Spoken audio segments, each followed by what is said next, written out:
Le 18 avril 1772, naît à Londres David Ricardo, l'un des théoriciens anglais les plus influents de l'école d'économie classique du XIXe siècle. Il est le père de la théorie des avantages comparatifs qui consacre la supériorité du libre-échange sur le protectionnisme. Ses analyses économiques ont exercé une grande influence aussi bien sur les libéraux que sur les marxistes. En continuateur d'Adam Smith, il a approfondi la théorie de la valeur travail, fourni une théorie de la rente, du salaire et du profit, et prophétisé l'avènement d'un État économique stationnaire, entre autres contributions.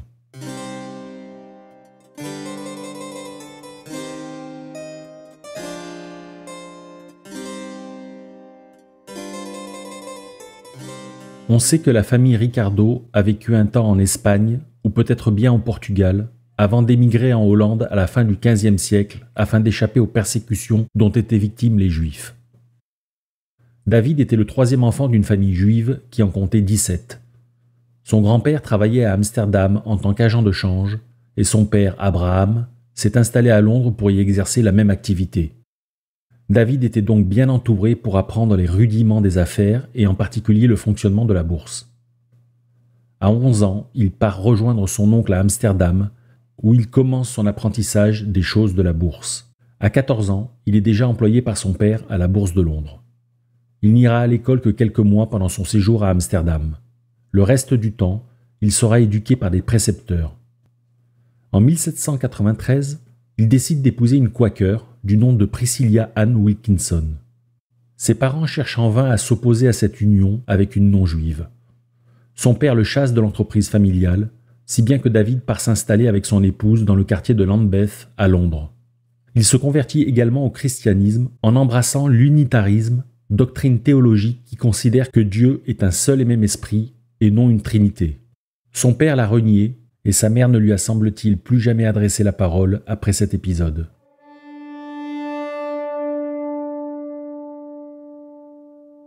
Ne comptant désormais que sur lui pour subvenir à ses propres besoins, il se met à son compte en tant que broker ou courtier en bon français. Son activité consiste à conseiller et à passer les ordres de bourse de ses clients en touchant au passage une commission assise sur le montant des transactions. Ce n'est que plus tard, après avoir réussi à développer ses affaires, qu'il spéculera en bourse avec ses propres deniers. Après la mort de sa mère en 1801, il finit par se réconcilier avec son père. En 1815, il tente une opération spéculative qui ressemble à un véritable coup de poker. Il rachète des titres d'emprunt britanniques qui avaient perdu beaucoup de valeur du fait de la menace que le retour de Napoléon faisait peser sur l'Empire britannique.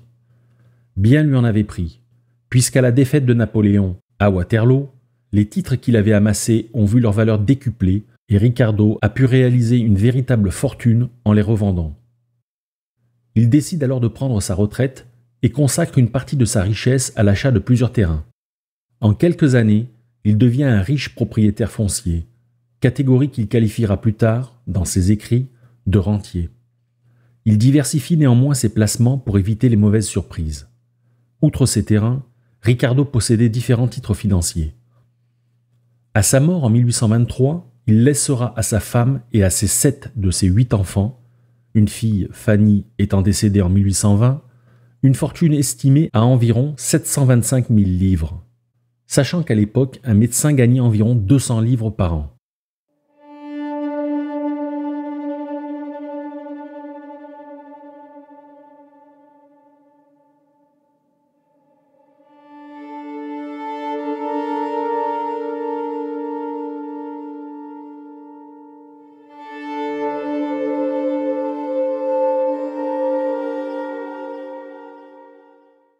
Ricardo n'a pas vraiment eu le loisir d'aller à l'école. Il a dû travailler très tôt pour subvenir aux besoins de sa famille. Les débats et problématiques intellectuelles qui occupaient les hautes sphères de l'aristocratie britannique lui étaient étrangers. Pour autant, à 25 ans, ayant déjà bien réussi dans les affaires et porté par sa curiosité, il commence à s'intéresser à des sujets plus sérieux. Il lit alors différents articles traitant de mathématiques, de chimie et de géologie. Il sera d'ailleurs membre de la Société géologique de Londres qu'il contribue à fonder en 1807. Il découvre l'économie tout à fait par hasard en 1799. Alors qu'il se trouve en vacances à Bath, une ville balnéaire du sud-ouest de l'Angleterre, il tombe sur un exemplaire de La richesse des nations d'Adam Smith en furetant dans une librairie. C'est pour lui une révélation. C'est le livre qui lui donne le goût d'étudier l'économie, comme il l'écrira par la suite à l'un de ses amis. À partir de ce moment-là, il délaisse ses autres centres d'intérêt intellectuels pour se plonger dans les questions économiques. Il débat surtout avec ses amis, rédige des notes mais ne publie rien avant 1809.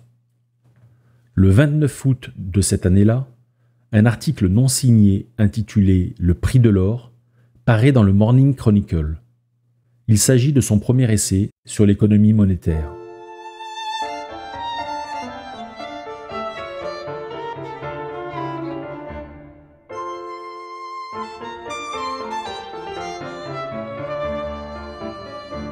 Au cours de l'été, le cours de l'or avait fortement augmenté et la livre avait perdu de sa valeur, ce qui n'était pas arrivé depuis quelques années. Dans son article, et ceux qui suivront jusqu'en 1811, Ricardo explique ce phénomène par la théorie quantitative de la monnaie et se range du côté des bullioninistes. Pour comprendre la thèse de Ricardo, il faut rappeler le contexte économique de l'époque. En 1797, du fait de la guerre avec la France, les Anglais en panique se ruent dans les banques pour obtenir la conversion de leurs billets en or. La Banque d'Angleterre décide alors de suspendre la convertibilité afin d'enrayer le mouvement. En outre, les récoltes suivantes sont mauvaises et l'Angleterre doit importer de plus en plus de céréales, ce qui dégrade la balance des paiements et entraîne une hausse des prix. S'ensuit une controverse sur la raison de cette hausse des prix, appelée controverse bullioniste, bullion signifiant lingot en anglais. Ceux qu'on appelle les bullionistes considéraient que la hausse des prix et la dépréciation de la livre étaient la résultante de la non-convertibilité des billets en or.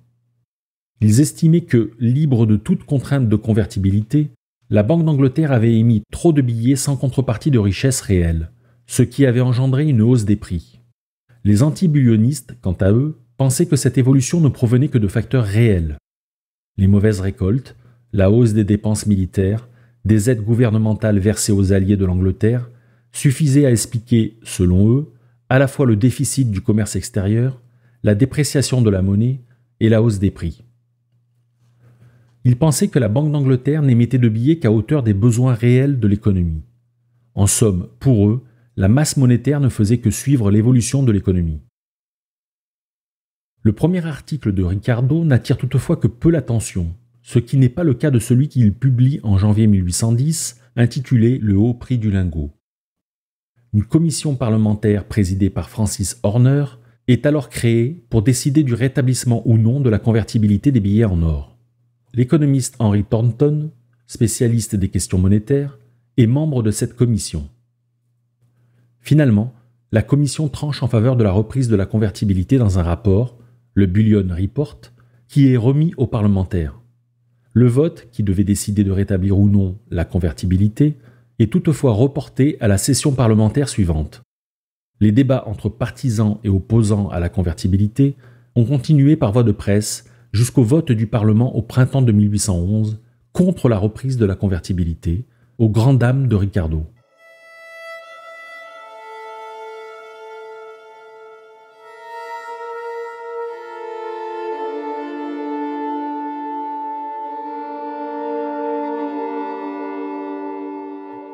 Il fallut attendre 1819 pour que celle-ci soit finalement rétablie à la suite des préconisations du comité Robert Peel. Il faut dire qu'après 1812, le problème de la Grande-Bretagne était plutôt la déflation et les débats économiques se sont concentrés sur les Corn Laws, une série de lois dont l'objet était de réguler le commerce extérieur des céréales.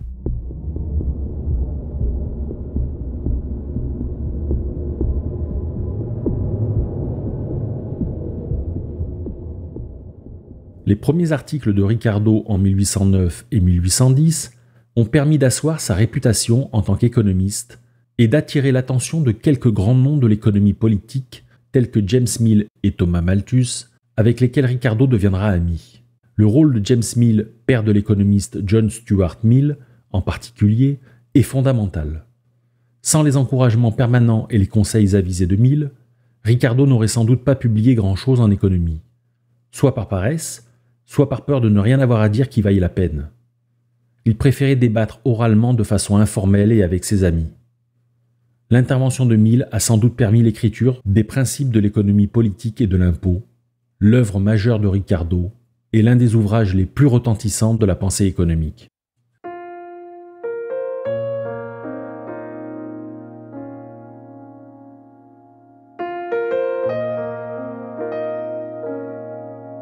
C'est à sa demande que Thomas Robert Malthus avait rencontré David Ricardo en juin 1811 et lui avait proposé d'entretenir une correspondance à propos de certaines problématiques économiques.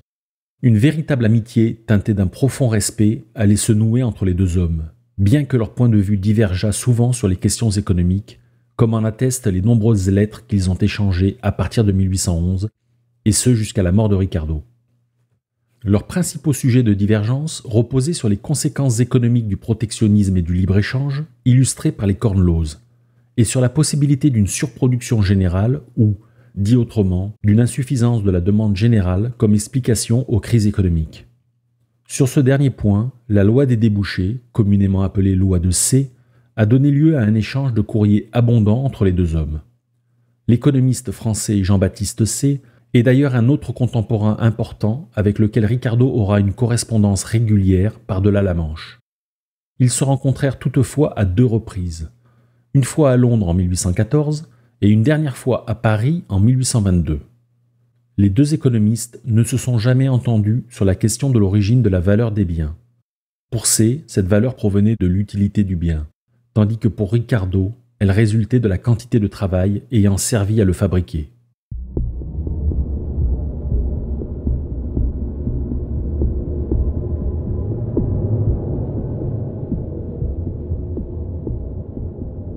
Homme d'affaires puis économiste, Ricardo s'essaie à la politique à partir de 1819 et est élu député le 20 février dans la circonscription de Portarlington, en Irlande. Il n'appartenait à aucun parti.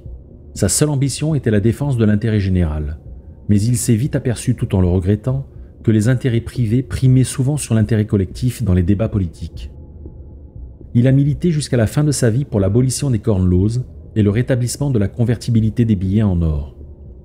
Il a défendu son point de vue à la Chambre des communes, mais aussi dans de nombreux articles de journaux et de revues.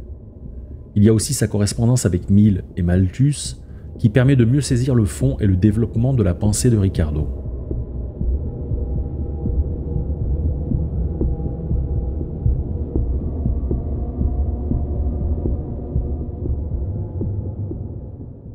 Quel que soit l'intérêt indéniable de ces différents écrits, reste que les principaux concepts économiques de Ricardo sont développés dans ce qui est reconnu comme étant son chef-d'œuvre d'analyse économique, publié en 1817 sous le titre « Des principes de l'économie politique et de l'impôt ». Le livre a connu un grand succès grâce à un article favorable de l'économiste écossais John Ramsay McCullough dans le Edinburgh Review.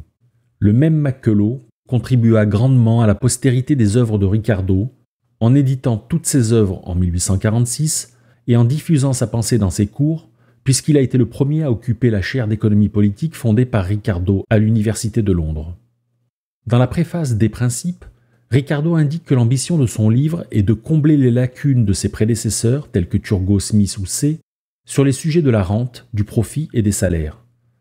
La méthode analytique utilisée par Ricardo dans son livre repose sur une réduction méticuleuse de la complexité économique à des variables clés et sur l'établissement de relations causales entre ces variables.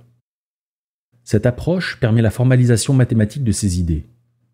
Dans cet ouvrage, qui offre une vision globale de l'économie anglaise de son époque, Ricardo développe une théorie de la valeur travail, de la distribution des revenus et des échanges internationaux.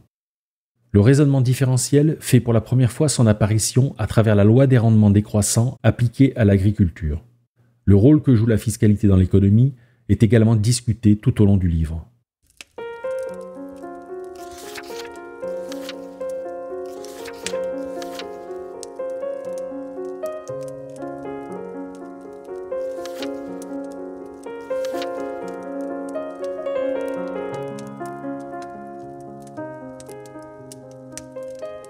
Des principes de l'économie politique et de l'impôt s'ouvrent sur l'épineuse question de l'origine de la valeur des biens. Comme Adam Smith, Ricardo distingue 2 significations de la valeur. Il écrit ainsi : Adam Smith a remarqué que le mot valeur a deux significations différentes et exprime tantôt l'utilité d'un objet quelconque, tantôt la faculté que cet objet transmet à celui qui le possède d'acheter d'autres marchandises. Dans un cas, la valeur prend le nom de valeur en usage ou d'utilité. Dans l'autre, celui de valeur en échange. Ricardo, comme Adam Smith, considère que l'utilité d'un bien ne suffit pas à expliquer la valeur d'échange et reprend la fameuse comparaison entre l'eau et le diamant pour le montrer. L'eau a une très grande utilité et elle est pourtant quasiment gratuite. Le diamant a très peu d'utilité et il est pourtant très cher. Il faut beaucoup de biens en échange pour en acheter. Par conséquent, l'utilité seule de ces deux biens, eau et diamant, n'explique pas leur valeur d'échange. Smith avait suggéré que l'eau n'était pas chère car facile à obtenir, tandis que le diamant requérait plus d'efforts, plus de travail. Pour résoudre le paradoxe de l'eau et du diamant, Ricardo va plutôt quant à lui distinguer deux types de biens. Les biens reproductibles, dont la quantité peut être accrue par le travail de l'homme, et les biens non reproductibles, dont la quantité ne peut pas, ou difficilement, être accrue par le travail de l'homme. La valeur des biens non reproductibles, comme l'eau et le diamant, repose sur leur rareté relative, tandis que la valeur des biens reproductibles dépend de la quantité relative de travail ayant servi à les fabriquer. Lorsqu'un bien est fabriqué par le travail direct et du capital, il est toujours fabriqué par le travail, car le capital a aussi été fabriqué par le travail. Un bien est donc toujours fabriqué par le travail, qu'il soit direct ou indirect à travers le capital. Cette théorie de la valeur travail, même approfondie par Ricardo, pose plusieurs difficultés. Tout d'abord, deux biens qui ont la même quantité de travail incorporé peuvent ne pas avoir la même valeur si le processus productif est différent et que par conséquent le temps pour les fabriquer n'est pas le même ou, autrement dit, que la production est plus ou moins capitalistique. Ensuite, il y a la modification de la répartition entre salaire et profit qui induit une variation de la valeur d'échange des biens alors même que le travail incorporé reste identique. Ce phénomène est bien identifié par Ricardo, mais il l'estimera marginal. Ricardo cherche ensuite un étalon de valeur qui soit invariable pour mesurer la valeur travail dont l'évolution ne doit dépendre que du progrès technique. Le problème du prix du bien comme mesure de la valeur travail est que celui-ci peut fluctuer en fonction de l'offre et de la demande du bien, des variations du taux de salaire ou encore de la quantité de numéraire en circulation. Il considère que l'or a les qualités nécessaires pour servir d'étalon de valeur. Marx reprendra largement l'analyse de Ricardo sur la valeur travail en y apportant quelques raffinements supplémentaires. À partir de la révolution marginaliste qui explique que la valeur dépend de l'utilité marginale du bien, la théorie de la valeur travail a cependant été totalement abandonnée, ou presque. L'économiste italien Piero Sraffa a en effet tenté de la réhabiliter en l'approfondissant dans les années 1960.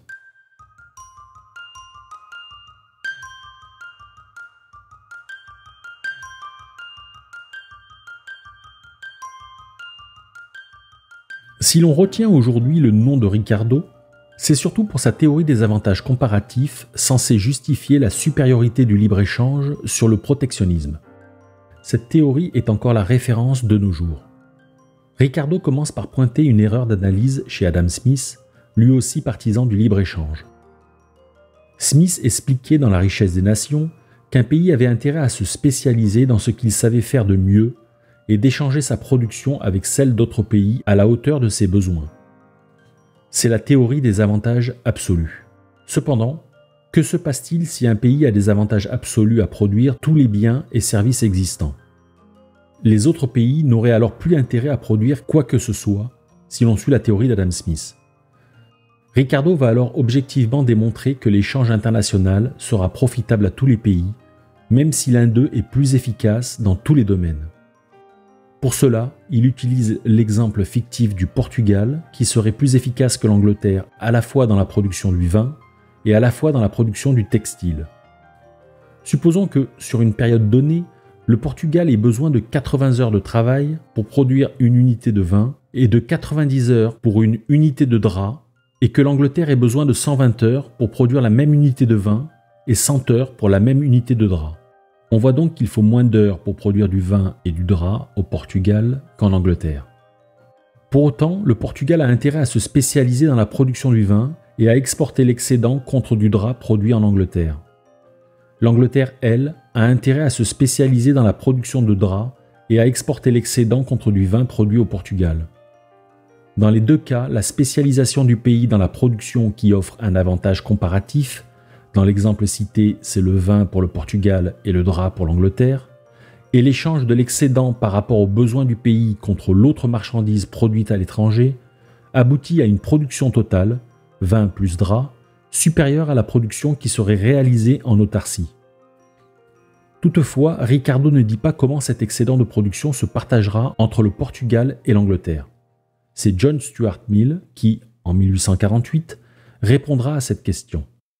Bien entendu, le modèle de Ricardo est théorique et repose sur des hypothèses pas toujours réunies dans la réalité ou pas complètement. Par exemple, Ricardo précise bien que son analyse n'est valable que dans le cas d'une faible mobilité des facteurs de production, travail et capital, entre les pays, ce qui était le cas à son époque. En cas de mobilité des capitaux, en revanche, les entreprises auraient intérêt à se délocaliser plutôt qu'à produire sur leur propre territoire et d'échanger avec l'étranger. Malgré certaines limites ou réserves qui ont été soulignées au fil du temps, on pense aux objections de l'économiste allemand Friedrich List, la théorie des avantages comparatifs n'est toujours pas fondamentalement remise en cause de nos jours.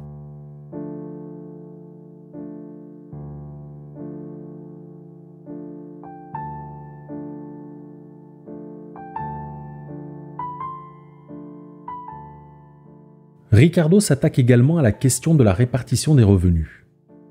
Plus exactement de la répartition entre la rente foncière, le salaire et le profit, et d'en tirer des conclusions sur l'évolution de l'économie à long terme. La rente est la rémunération du propriétaire foncier, le profit celle du capital et le salaire celle du travail. Une rente foncière est constituée à chaque fois qu'il y a un écart de productivité entre deux terrains. Si le propriétaire du premier terrain produit plus de céréales que le propriétaire du deuxième terrain avec la même quantité de capital et de travail, il jouit d'une rente égale à la différence de quantité produite avec les mêmes moyens. Cette différence provient du fait que le premier terrain est plus fertile que le second. Le second sera plus fertile que le troisième, et ainsi de suite. Lorsque la population croît, on a besoin soit plus de capital et de travail sur les terrains déjà exploités, soit de plus de terrains cultivables pour produire plus de céréales. Et avec la loi des rendements décroissants que l'on vient d'édicter, la rente ne peut que s'accroître. L'augmentation du prix du blé, due au recours d'une plus grande quantité de travail et de capital dans l'agriculture pour faire face aux besoins d'une population en croissance, explique aussi la hausse de la rente. Les Corn Laws, qui restreignent les importations de céréales, obligent ainsi les Anglais à exploiter des terres de moins en moins fertiles et poussent ainsi la rente et les prix à la hausse.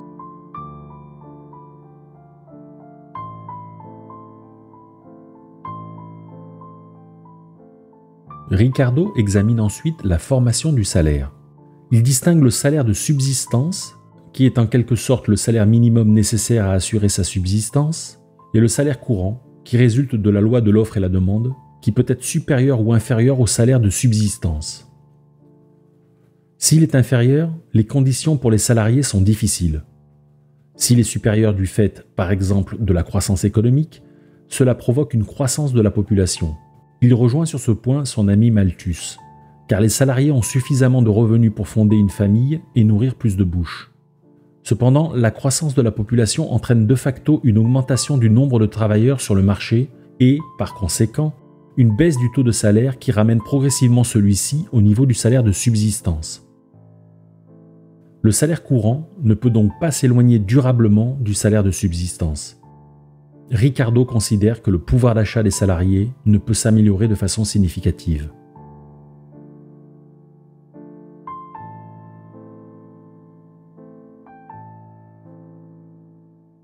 Pour Ricardo, les profits dépendent des salaires.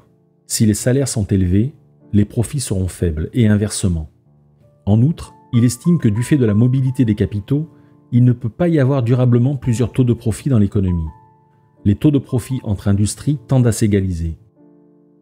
Comme le niveau du salaire suit peu ou prou le prix des céréales, si le prix des céréales augmente, le salaire de subsistance augmente, et donc le taux de profit diminue.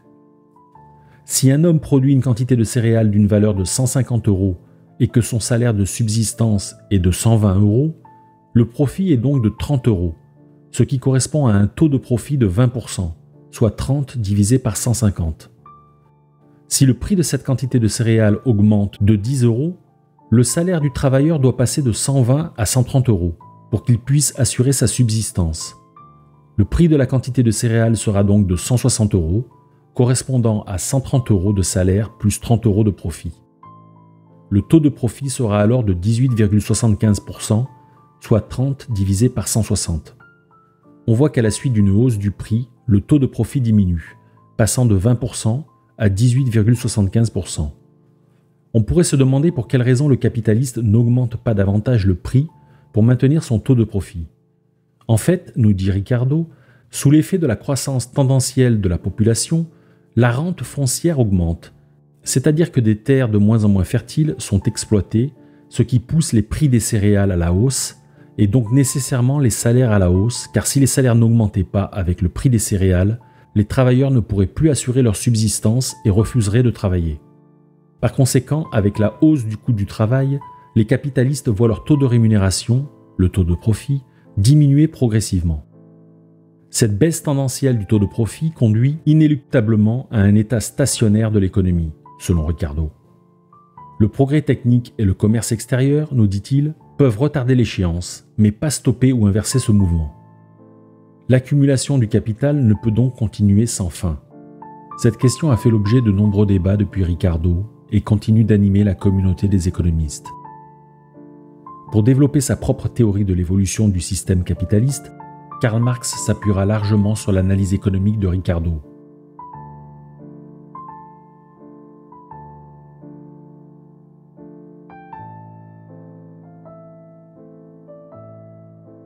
Ricardo traite de l'impôt dans plusieurs chapitres des principes. En substance, l'impôt a pour lui un effet négatif sur l'économie. Si l'impôt frappe le salaire, il renchérit de facto le salaire de subsistance et diminue par conséquent le taux de profit. S'il frappe les produits, il provoque une augmentation de leur prix, et donc du salaire, ce qui diminue aussi le taux de profit. S'il frappe directement le profit, il réduit l'accumulation du capital. Ricardo dénonce également le recours au déficit public qui, pour être financé, conduit à un prélèvement de l'épargne privée qui ne peut par conséquent s'investir ailleurs. C'est ce qu'on appelle aujourd'hui l'effet d'éviction qui amène Ricardo à préférer l'impôt immédiat à l'endettement public. En conclusion, l'État doit donc limiter le montant des impôts et intervenir le moins possible dans l'économie pour ne pas en limiter la croissance. La doctrine de Ricardo en matière de fiscalité a dominé le monde économique jusqu'à Keynes. Depuis lors, le rôle économique de l'impôt et de l'État a été réévalué dans un sens plus positif par nombre d'économistes, et la doctrine de Ricardo en matière fiscale a été, pour un temps, délaissée. Avec la remise en question des plans de relance par le déficit budgétaire, à partir des années 1970, le nom de Ricardo est toutefois réapparu grâce aux travaux de l'économiste américain Robert Barro, qui ont donné lieu au théorème d'équivalence ricardienne, appelé également théorème de Ricardo-Barro. Ce théorème stipule que l'augmentation du revenu induit par un déficit budgétaire va être pour l'essentiel épargnée par les agents économiques pour faire face à une hausse d'impôts dans le futur ou à une érosion de la valeur de la monnaie. En conséquence, le déficit budgétaire n'aurait pas d'impact sur la croissance. Dans le chapitre 17 des principes, on peut trouver une analyse similaire, ce qui explique que le nom de Ricardo soit associé à ce théorème.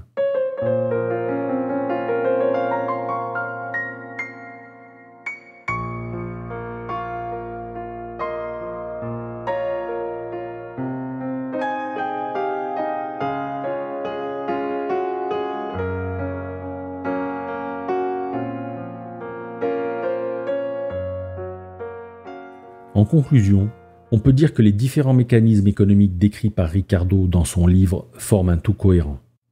La valeur des biens dépend essentiellement de la quantité de travail incorporé directement ou indirectement dans leur production. Le revenu issu de cette production se répartit entre rente, salaire et profit. Le salaire, qui tourne autour du montant nécessaire à la subsistance, détermine le taux de profit qui permet l'accumulation du capital. La rente foncière, rémunération du propriétaire des terres cultivées les plus fertiles, ainsi que le prix des céréales, ne peut qu'augmenter avec la croissance de la population. Comme la rente augmente et que le salaire ne peut descendre en dessous du niveau de subsistance, le taux de profit ne peut que diminuer en conséquence. Le progrès technique et le commerce international peuvent retarder l'échéance d'un profit réduit à néant, d'une croissance nulle, d'un état stationnaire de l'économie. En revanche, un impôt trop élevé ne fera que précipiter cette échéance. L'État doit se contenter d'un service minimum et ne doit pas trop s'endetter pour ne pas être obligé d'augmenter l'impôt à l'avenir. Ajoutons à cela que Ricardo considère que la loi des débouchés, dite loi de C, est parfaitement valide. Il ne peut y avoir de crise de surproduction ou d'insuffisance de la demande généralisée. L'offre globale est toujours égale à la demande globale. Ricardo reconnaît l'existence de déséquilibres partiels, mais ceux-ci se compensent au niveau global. Il croit également que la monnaie n'est qu'un voile, c'est-à-dire que la quantité de monnaie en circulation n'affecte pas la production, seulement le niveau des prix. Il faut donc faire en sorte que la masse monétaire n'augmente pas trop afin d'éviter l'inflation. Ricardo a eu un grand succès de son vivant, et ce jusque vers la fin du XIXe siècle, au point que Keynes écrira en 1936 « Ricardo a conquis l'Angleterre aussi complètement que la Sainte Inquisition a conquis l'Espagne ».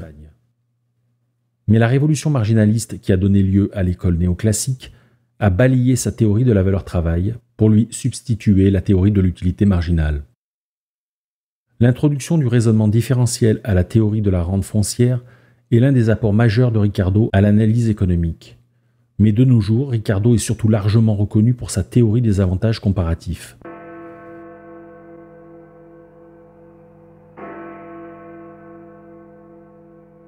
Près de 2 siècles après sa mort, certaines de ses analyses gardent encore un certain degré de validité et beaucoup d'économistes appartenant à des courants de pensée différents continuent de s'y référer, de les exposer ou de les commenter.